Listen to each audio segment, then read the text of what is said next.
পটুয়াখালীর নীলগঞ্জের নদী, খাল আর বেড়ি বাঁধ ঘেঁষে সারি সারি গোল গাছ। একসময় অযত্নে বেড়ে ওঠা গাছগুলো এখন স্থানীয়দের কাছে আশীর্বাদ হয়ে আবির্ভূত হয়েছে।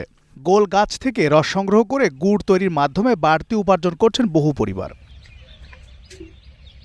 নবীপুর গ্রামের কৃষকরা বলছেন, ভোরের আলো ফোটার আগেই রস সংগ্রহ করা হয়। এরপর তা বাড়িতে এনে ছেঁকে পরিষ্কার করার পর চুলায় জাল দেওয়া হয়। 2-3 ঘন্টা পর রস থেকে তৈরি হয় গুড়।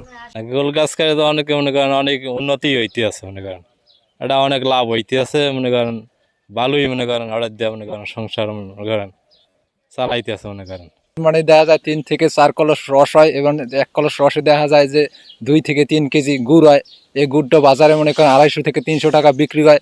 জেলা কৃষি বিভাগ বলছে, প্রাকৃতিক উপায়ে তৈরি হওয়া এই গুড়ের চাহিদা স্থানীয় বাজার ছাড়িয়ে গেছে। পটুয়াখালী জেলার কলাপাড়া উপজেলাটি গোলের গুড় উৎপাদনের ক্ষেত্রে একটি ব্র্যান্ডিং উপজেলা। এখানে প্রায় 300 কৃষক সরাসরি গোলের রস আহরণ এবং গোলের গুড় উৎপাদনের সাথে সম্পৃক্ত, এবং বছরে আমাদের 120 মেট্রিক টন গোলের গুড় উৎপাদিত হয়, যার বাজার মূল্য 2.5 থেকে 3 কোটি টাকা। এদিকে গোল গাছ থেকে রস সংগ্রহ ও গুড় তৈরিতে ব্যস্ত সময় পার করছে বরগুনার তালতলী উপজেলার বেহালা গ্রামের প্রায় 350 পরিবার।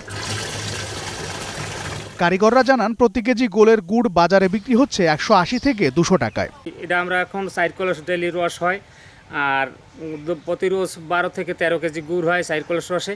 গোল চাষিদের সার্বিক সহযোগিতার আশ্বাস দিয়েছেন উপজেলা কৃষি কর্মকর্তা। তালতলী করইবাড়ি ইউনিয়নের যে বেহালা গ্রামে যে তালতলী ঐতিহ্য যে গোলের রস এবং গুড়, এটা নিয়ে ইতিমধ্যে আমরা কৃষি মন্ত্রণালয়ের সচিব সদস্য আমরা ওখানে ভিজিট করেছি, এবং আমরা এবার ওখানে আমরা কৃষি মন্ত্রণালয়ের মাধ্যমে কিছু গুড়ের চারা এবং সারও দেওয়া হবে।